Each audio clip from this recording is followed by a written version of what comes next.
चलिए, रासायनिक आबंधन। अगर हम रासायनिक आबंधन की बात करें तो यह मुख्यतः 3 प्रकार का होता है। इन 3 प्रकारों में पहला जो है आयनिक बंध को ले लेते हैं, दूसरा सह संयोजक बंध, सह संयोजक बंध, और तीसरा जो है वह उप सह संयोजक बंध होता है। उप सह संयोजक बंध। अभी भी किन्हीं का माइक ऑन है, आप बंद करिए माइक को।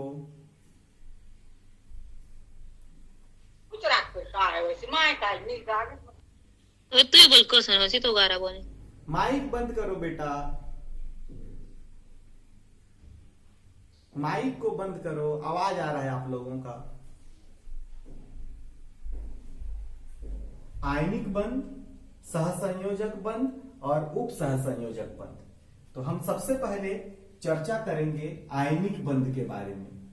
आयनिक बंध हम देखेंगे कि आयनिक बंध कैसे बनता है, क्या होता है, क्यों बनता है। ठीक, तो हम इसको एक उदाहरण से समझने की कोशिश करेंगे। जितने भी तत्व होते हैं, तत्व मतलब जैसे आप लोगों ने सुना होगा hydrogen, oxygen, nitrogen, sodium, magnesium, ऐसे कुछ तत्व आप लोगों ने सुना होगा। माइक बंद करो बेटा। किनका माइक ऑन है?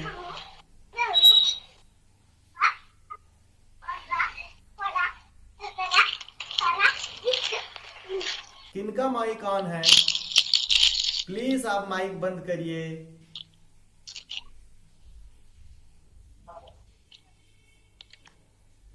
माइक बंद करिए, क्लास में व्यवधान उत्पन्न हो रहा है। बस आप मेरा माइक जो है ऑन रहेगा, आप सुनते जाइए। तो आयनिक बंध, तो जितने भी तत्व होते हैं वो तत्व अपने आप को स्थायी करना चाहते हैं। जैसे हम पढ़ाई कर रहे हैं जिससे कि हमारा भविष्य अच्छा हो, हम पढ़ लिख कर कुछ अच्छे पोस्ट पर जाएं, कुछ अच्छा काम करें जिससे हमारा जीवन निर्वाह अच्छा हो। तो कहीं ना कहीं ये हमारी स्थायित्व को दर्शाएगा कि हम स्टेब्लिश्ड हों, हम दर दर ना भटकें। तो ऐसे ही जो तत्व होते हैं ये भी अपने आप को स्थायी करना चाहते हैं। स्थायी करने के लिए ही, अपने आप को स्थापित करने के लिए ही ये किसी दूसरे तत्व के साथ बंध का निर्माण करते हैं। ये तो हुई बात कि बंध क्यों बनाते हैं। ठीक, और बंध कैसे बनाते हैं, तो बंध कैसे बनाते हैं इस पर अगर हम चर्चा करें तो जो तत्व होते हैं उनको स्थायी होने के लिए एक लुईस नामक वैज्ञानिक थे, उन्होंने बताया था अष्टक नियम। तो अष्टक नियम में होता क्या है, जो इलेक्ट्रॉन होते हैं एक परमाणु के अंदर में, अगर वो इलेक्ट्रॉन किसी परमाणु के आखिरी कक्षक में अगर पूर्ण रूप से भर जाए तो वह स्थायी तत्व कहलाएगा। तो पूर्ण रूप से भरने के लिए वहां पर आखिरी कक्षा में इलेक्ट्रॉनों की संख्या 8 होनी चाहिए, क्योंकि आखिरी कक्षा में 8 इलेक्ट्रॉन अगर भर जाते हैं तो उस तत्व को स्थायित्व प्राप्त होता है। ठीक, कुछ तत्व होते हैं जिनमें कम भरने से भी स्थायित्व होता है, जैसे हीलियम। हीलियम के पास 2 ही इलेक्ट्रॉन होते हैं, इस कारण उसके आखिरी कक्षा में 2 ही भरता है और वह पूर्ण रूप से भरा होता है और वह स्थायी होता है। तो अष्टक नियम के अनुसार ये इनके कक्षाओं में 8 इलेक्ट्रॉन होना चाहिए। लुईस ने दिया था अष्टक नियम। किसने दिया था? लुईस ने। चलो मैं यहां पर 2 तत्व लेता हूं, एक सोडियम, दूसरा क्लोरीन। ओके, सोडियम हम कहते हैं सोडियम सोडियम। जो सोडियम है, सोडियम का संकेत होता है Na। क्या होता है? Na। इस सोडियम के पास 11 इलेक्ट्रॉन होते हैं। कितने होते हैं? 11 इलेक्ट्रॉन। तो ये जो 11 इलेक्ट्रॉन है, इन 11 इलेक्ट्रॉनों को हम इनके अलग अलग कक्षाओं में भरते जाते हैं। तो एक हम सोडियम के परमाणु की बात करें तो सोडियम के सबसे बीच में एक भारी पिंड होता है, जिसे जो धनावेशित होता है, इसे नाभिक कहा जाता है। इस नाभिक में प्रोटॉन पाया जाता है। खैर, हमें अभी यहां प्रोटॉनों की तो बात नहीं करनी है। इसके नाभिक में प्रोटॉन और न्यूट्रॉन पाया जाता है। इसके नाभिक के बाहर जो है कक्षाएं होती हैं, ऐसे खाली स्थान रहता है जो कक्षा कहलाती है, जहां पर इलेक्ट्रॉन घूमते हैं। एक कण होता है इलेक्ट्रॉन जो इन कक्षाओं में घूमता है। यह पहला कक्षा जो है, इसको हम के नाम से जानते हैं। इसका नाम जो है क्या है? के है। दूसरा कक्षा जो है, इसका नाम है एल। तीसरा कक्षा का नाम है एम। ऐसी ही और भी कक्षाएं होती हैं। मैं सभी कक्षाओं को नहीं बना रहा। तो आज समझ सकते हैं कि ये पहला वाला कक्षा के, दूसरा एल, एम, एम, इस तरीके से। ये के पहले नंबर का है, इसलिए इसके संख्या को हम n से प्रदर्शित करते हैं। और ये पहला के जो है पहले नंबर का कक्षा, इसलिए वो n बराबर 1। l जो है दूसरे नंबर का कक्षा, इसलिए n बराबर 2। m जो है तीसरे नंबर का कक्षा, इसलिए n बराबर 3, m बराबर 3। और n जो है चौथे नंबर का कक्षा, इसलिए स्मॉल n बराबर 4। कक्षा, कक्षा जो है ये कक्षाएं हैं के, एल, एम, एन। ये कक्षाएं हैं। एक परमाणु है, ये सोडियम का परमाणु है। इसका सोडियम, सोडियम का परमाणु है। इस सोडियम के परमाणु में के, एल, एम, एन, के, एल, एम, एन। इधर और भी कक्षाएं हैं। ये क्या है? कक्षा कहलाती हैं। इन कक्षाओं का क्रम देखने के लिए कि कौन पहला, कौन दूसरा, कौन तीसरा, उसको दर्शाने के लिए हम लोग लिखते हैं n बराबर 1, अर्थात ये पहले नंबर की कक्षा। यहां पर लिखते हैं n बराबर 2, अर्थात ये दूसरे नंबर की कक्षा। यहां पर लिखते हैं n बराबर 3, स्मॉल n ना, तो ये तीसरे नंबर की कक्षा। और यहां पर लिखते हैं स्मॉल n बराबर 4, अर्थात ये चौथे नंबर की कक्षा। ठीक।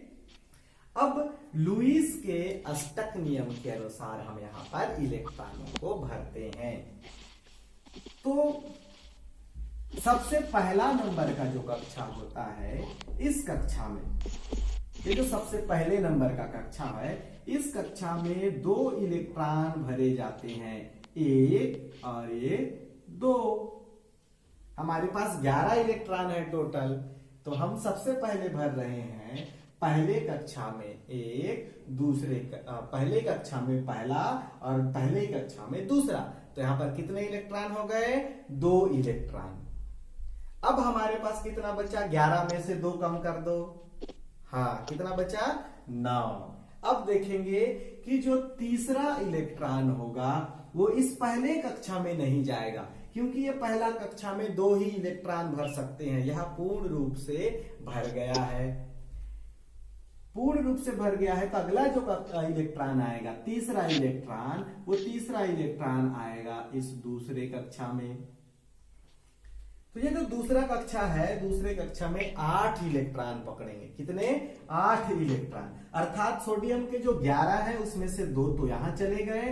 तो यहां पर अगर तो 3 से लेकर तीसरा, चौथा, 5वां, 6वां, 7वां, 8वां, 9वां और 10वां, 10वें तक इलेक्ट्रॉन जो है दूसरे कक्षा में भरेंगे, जिनकी संख्या 8 होगी। देखते हैं, ये दूसरा हो गया, तीसरा गया दूसरे कक्षा में तीसरा, फिर ये चौथा आया, फिर यहां पर अगर गिने तो 1 2 है ना, ये तीसरा, ये चौथा, ये 5वां इलेक्ट्रॉन, ये 6वां इलेक्ट्रॉन, ये 7वां इलेक्ट्रॉन, ये 8वां इलेक्ट्रॉन, ये 9वां इलेक्ट्रॉन और ये 10वां इलेक्ट्रॉन। तो 10 तक जो है यहां पर भरते हैं। तो इस कक्षा में टोटल इलेक्ट्रॉनों की संख्या अगर देखें तो 1 2 3 4 5 6 7 8, अर्थात दूसरे कक्षा में इलेक्ट्रॉनों की संख्या कितनी है? 8 है।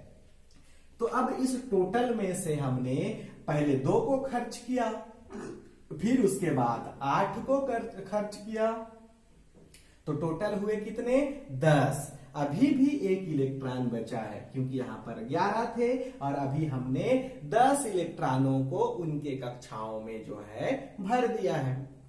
अब अभी भी एक इलेक्ट्रॉन भरा है, वह इलेक्ट्रॉन को हम इसी कक्षा में नहीं भरेंगे, क्योंकि लुईस के अष्टक नियम के अनुसार किसी परमाणु के आखिरी कक्षा में जो है 8 से ज्यादा इलेक्ट्रॉन नहीं भरेंगे। तो यहां पर 8 इलेक्ट्रॉन भर गए, तो अगला इलेक्ट्रॉन जो होगा वो अगले कक्षा में जाएगा। तो अगले कक्षा में जाएगा, अर्थात इस तीसरे कक्षा में 11वां इलेक्ट्रॉन भरेगा।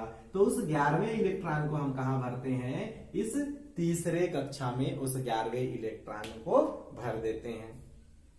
तो अब देखेंगे इसको कहते हैं इलेक्ट्रॉनिक विन्यास। क्या कहा जाता है? इलेक्ट्रॉनिक विन्यास या इलेक्ट्रॉनिक वितरण। इलेक्ट्रॉनों का वितरण, वितरण मतलब बांटते हैं। कैसे बांटेंगे? एक परमाणु के अंदर उसमें उपस्थित इलेक्ट्रॉनों को। तो इलेक्ट्रॉनों का वितरण या फिर इलेक्ट्रॉनिक विन्यास, इसी को कहते हैं। चलिए देखते हैं, क्या सबसे पहले वाले कक्षा में कितने इलेक्ट्रॉन? 2 इलेक्ट्रॉन। उसके बाद दूसरे कक्षा में कितने इलेक्ट्रॉन? 8 इलेक्ट्रॉन। कैसे? 1 2 3 4 5 6 7 8। दूसरे में इलेक्ट्रॉनों की संख्या कितनी है? 8। और एक तीसरा कक्षा है जिसमें इलेक्ट्रॉनों की संख्या कितनी? 1 है। ओके, तो इस तरीके से हम एक सोडियम का जो है परमाणु का इलेक्ट्रॉनिक विन्यास निकालते हैं। पहले कक्षा में 2 इलेक्ट्रॉन, दूसरे कक्षा में 8 इलेक्ट्रॉन और तीसरे कक्षा में 1 इलेक्ट्रॉन। ठीक, ये तो रहा सोडियम। समझ में आया होगा आप लोगों को कि हमने इन इलेक्ट्रॉनों को कैसे वितरण किया। ये क्या है? इलेक्ट्रॉन है। 8 2 10 11। जो सोडियम के सामने जो मैंने 11 लिखा है, उन्हीं इलेक्ट्रॉनों की संख्या है ये। और ये इस सोडियम के अंदर इस तरीके से व्यवस्थित रहते हैं। पहले कक्षा में 2 इलेक्ट्रॉन रहते हैं, दूसरे कक्षा में 8 इलेक्ट्रॉन रहते हैं और आखिरी कक्षा में 1 इलेक्ट्रॉन रहता है। ठीक, ओके। तो अभी देखिए, अष्टक नियम के अनुसार लुईस ने क्या कहा था? लुईस के अष्टक नियम के अनुसार, लुईस नामक वैज्ञानिक जो था, जिन्होंने अष्टक नियम दिया था, अष्टक नियम। इस अष्टक नियम के अनुसार किसी परमाणु के आखिरी कक्षा में इलेक्ट्रॉनों की संख्या कितनी होनी चाहिए? 8 होनी चाहिए, तभी जाके वह स्थायी होता है। इसके अनुसार जो है किसी परमाणु के आखिरी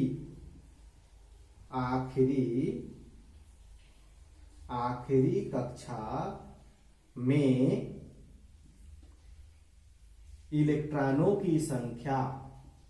इलेक्ट्रॉनों की संख्या 8 होने पर वह स्थायित्व को प्राप्त करता है। स्थायित्व को प्राप्त करता है। जब कोई स्थायी हो जाता है तो फिर वह किसी दूसरे के साथ आसानी से क्रिया में भाग नहीं लेता। ओके, ये है लुईस का नियम, अष्टक नियम। ठीक, तो इस नियम के अनुसार आप देख सकते हैं कि सोडियम के आखिरी कक्षा में कितने इलेक्ट्रॉन हैं? एक इलेक्ट्रॉन है। जब एक इलेक्ट्रॉन है, इसका मतलब यह कक्षा जो है पूर्ण रूप से नहीं भरा है, इसको 8 होना है। ठीक, तो ये अभी स्थायी नहीं है, तो ये स्थायी होने के लिए इसको एक दूसरा तत्व चाहिए। आइए ये उस दूसरे तत्व के साथ जो है रासायनिक क्रिया करेगी और अपने आप को स्थायित्व तो बनाएगा। आइए देखते हैं वह दूसरा तत्व कौन सा होगा। दूसरा तत्व लेते हैं हम क्लोरीन। क्लोरीन, आप लोगों को क्लोरीन का सूत्र पता है क्या? क्लोरीन का सूत्र होता है Cl। ओके, और इस क्लोरीन के पास कुल इलेक्ट्रॉनों की संख्या होती है 17। जैसे सोडियम के पास कुल इलेक्ट्रॉनों की संख्या थी 11, अब यहां पर क्लोरीन के पास कुल इलेक्ट्रॉनों की संख्या है 17। अब आपको समझ में आ रहा होगा कि अब हम इस क्लोरीन का भी इलेक्ट्रॉनिक वितरण निकालेंगे, परमाणु संरचना बनाएंगे। ठीक है, चलिए देखते जाइए। क्लोरीन के पास टोटल इलेक्ट्रॉन है कितने? 17। अब इन 17 इलेक्ट्रॉनों को क्लोरीन के परमाणु में जो है अलग अलग कक्षाओं में वितरित करके देखते हैं। सबसे पहले बीच में जो है यहाँ नाभिक है। क्या है? नाभिक है। इस नाभिक में 2 कण विद्यमान हैं। बहुत सारे कण होते हैं पर वो आपके काम के लायक नहीं है, तो 2 कण यहाँ पर विद्यमान है, जिसमें पहला न्यूट्रॉन तथा दूसरा प्रोटॉन होता है। प्रोटॉन पर धन आवेश होता है।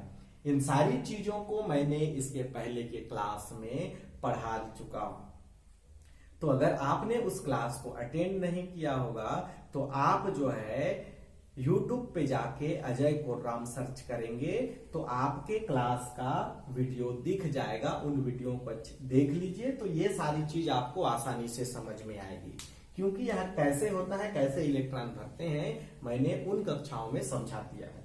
ओके, तो यहां पर ये नाभिक है। नाभिक के बाहर ये पहला कक्षा। ठीक, पहला कक्षा में हम भरेंगे टोटल कितने? 2 इलेक्ट्रॉन, है ना? 2 इलेक्ट्रॉन भरते हैं। अब 17 में से 2 कम हो गया तो अभी बचा है 15। अब उनको खर्च करेंगे। यहां पर पूर्ण रूप से भर गया तो अब इलेक्ट्रॉन इस जगह पर नहीं भरेगा। अगला इलेक्ट्रॉन जो होगा वो अगले कक्षा में जाएगा।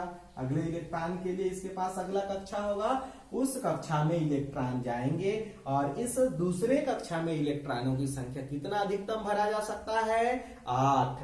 पहले वाले में अधिकतम 2 और दूसरे वाले में अधिकतम 8। तो चलिए हम यहाँ पर भरते हैं कि पहले में हमने भरा 2, तो मैं लिख देता हूं यहाँ पे 2। दूसरे में कितना भरूंगा? 8। तो कितना हो जाएगा टोटल? 10। तो चलिए दूसरे में 8 इलेक्ट्रॉन भरते हैं। ये हो गया 1 2 3 4 5 6 7 8। तो इस तरीके से दूसरे कक्षा में हमने 8 इलेक्ट्रॉन भर दिए। तो 2 और 8 हो गए टोटल कितने? 10। अभी भी कितना बचा है? 7 इलेक्ट्रॉन और बचा है। ठीक है, तो अगला जो इलेक्ट्रॉन होगा, जो 11वां इलेक्ट्रॉन, वो इस कक्षा में ना जाके किस में जाएगा? अगले कक्षा में, क्योंकि यहाँ पे पहला इलेक्ट्रॉन, पहला, दूसरा, तीसरा, चौथा, 5वां, 6वां, 7वां, 8वां, 9वां, 10वां, 10 तक यहाँ भर गया।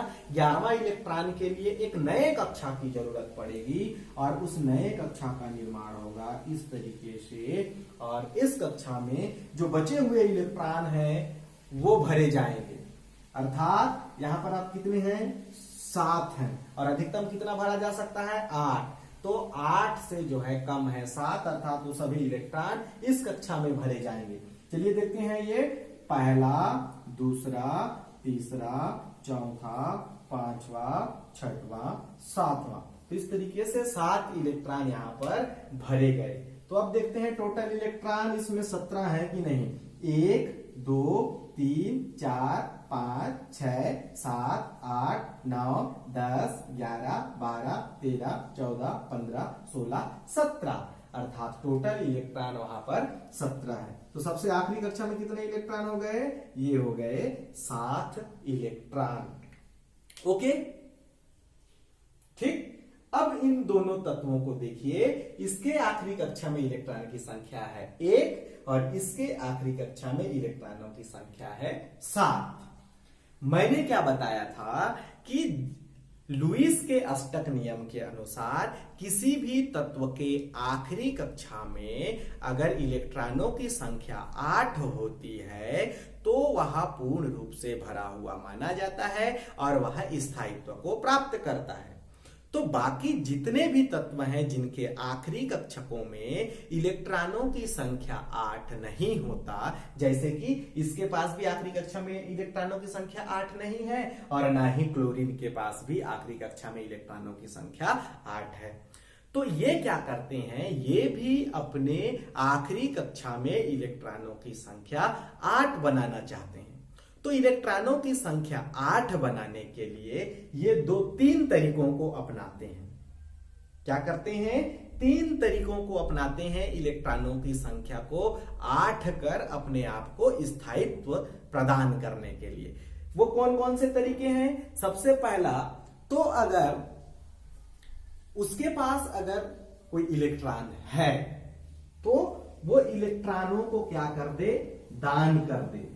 दान कर दे मतलब किसी को दे दे, है ना। इलेक्ट्रॉन उसके पास है तो वो आखिरी कक्षा में जितने भी इलेक्ट्रॉन हैं वो उन इलेक्ट्रॉनों को किसी को उधारी दे दे। ठीक, उधारी दे देगा तो आखिरी कक्षा के इलेक्ट्रॉन खत्म हो जाएंगे। जब आखिरी कक्षा के इलेक्ट्रॉन खत्म हो जाएंगे, उस आखिरी कक्षा में इलेक्ट्रॉन ही नहीं रहेंगे, तो उससे पहले वाला कक्षा ही उसका क्या हो जाएगा? आखिरी कक्षा हो जाएगा। और उसके पहले वाले कक्षा में ऑलरेडी इलेक्ट्रॉनों की संख्या 8 भरी होती है, वह पूर्ण रूप से भरा हुआ होता है। तो इस तरीके से यह इलेक्ट्रॉनों को दान करके स्थायित्व को प्राप्त करता है। ठीक, दूसरा तरीका होगा कि अगर इसके पास कम इलेक्ट्रॉन चाहिए अपना अष्टक पूरा करने के लिए तो वो दूसरे से उधारी लेता है। क्या करता है? ये इलेक्ट्रॉनों का दान, इलेक्ट्रॉन को हम E- से दर्शाते हैं। इलेक्ट्रॉनों को दान करे या फिर इलेक्ट्रॉन दूसरे से जो है क्या करे? उधारी में ले, इलेक्ट्रॉन ग्रहण करे। ओके, या तो फिर इलेक्ट्रॉन को दान करे या फिर इलेक्ट्रॉन ग्रहण करे। तो कुछ तत्व ऐसे होते हैं जिनको कम इलेक्ट्रॉन चाहिए तो वो आसानी से दूसरे से इलेक्ट्रॉन ग्रहण करते हैं और अपना अष्टक पूरा कर लेते हैं और स्थायित्व को प्राप्त कर लेते हैं। ठीक, और तीसरा प्रकार होता है कि वह इलेक्ट्रॉनों का साझा करे। साझा करना मतलब समान मात्रा में मिलाना। जैसे कि आप किसी बुक को खरीदना चाहते हो, उस बुक की कीमत अगर 200 है और आपके पास मात्र 100 रुपए है और आपके फ्रेंड के पास भी 100 रुपए है, आपको उस बुक को खरीदना जरूरी है, तो आप क्या करेंगे? दोनों जो है आपस में बात करेंगे, समझौता करेंगे और आप अपना 100 रुपए और अपने दोस्त का 100 रुपए मिलाकर उस बुक को खरीदेंगे, है ना। बुक आपको आसानी से प्राप्त हो जाएगी और जो बुक आएगा उस बुक में आपका जितना अधिकार है उतना ही अधिकार आपके फ्रेंड का भी होगा। समझ में आ रहा है?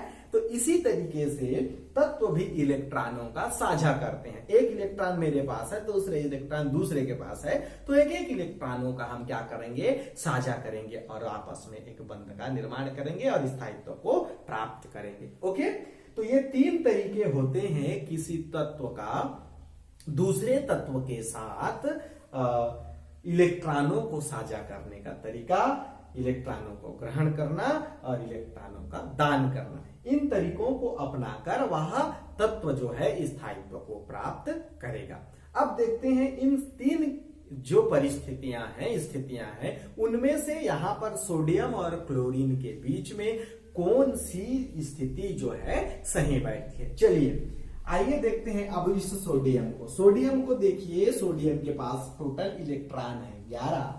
इनमें से पहले कक्षा में 2, फिर 8 और आखिरी कक्षा में 1 इलेक्ट्रॉन। अब आप समझ सकते हैं कि ये क्या करेगा? इसके आखिरी कक्षा में कितना इलेक्ट्रॉन है? 1 इलेक्ट्रॉन है। अब इसके साथ जोड़िए, अगर ये किसी के साथ इलेक्ट्रॉनों का साझा भी करता है तो इसको एक इलेक्ट्रॉन बाहर से मिलेगा, इलेक्ट्रॉनों का साझा करेगा तो टोटल कितना हो जाएगा 2। तो अष्टक पूरा होगा क्या? नहीं होगा। अर्थात यहाँ पर इलेक्ट्रॉनों का साझा करने वाली स्थिति काम नहीं आएगी। दूसरा क्या होगा, ये इलेक्ट्रॉनों को ग्रहण करे। देखो इसके पास इलेक्ट्रॉन है 1 और इसको 8 होने के लिए कितना चाहिए? यहाँ पर 7 चाहिए, तब जाके 8 होगा। ठीक, तो 7 इलेक्ट्रॉन किसी से उधारी लेना बहुत बड़ा ऋण लेने के बराबर है ना, बहुत बड़ा ऋण लेने के बराबर है। तो यह सही चीज नहीं है कि आपके पास जितनी है नहीं आप उससे कई गुना ऋण ले रहे हो। ठीक, तो ये स्थिति भी यहाँ पर सही फिट नहीं होगी।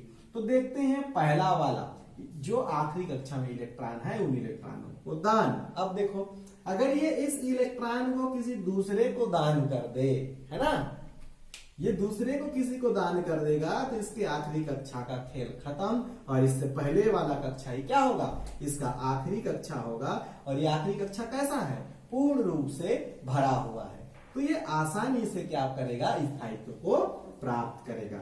चलो इसी रूप को मैं इधर डायग्राम के माध्यम से समझा देता हूं, समझ में आ रहा होगा आप लोगों को। मैं इसको मिटा देता हूं, इसको एक बार स्क्रीनशॉट ले लीजिए और आप इसको लिख लेंगे। स्क्रीनशॉट लेके बन जाता है तो, नहीं तो फिर YouTube पे सर्च करेंगे, यहाँ वीडियो YouTube पे आपको मिल जाएगा। मैं इसको YouTube पे इसके बाद शेयर कर दूंगा। चलिए मैं अब यहां दिखाता हूं कि ये जो सोडियम परमाणु का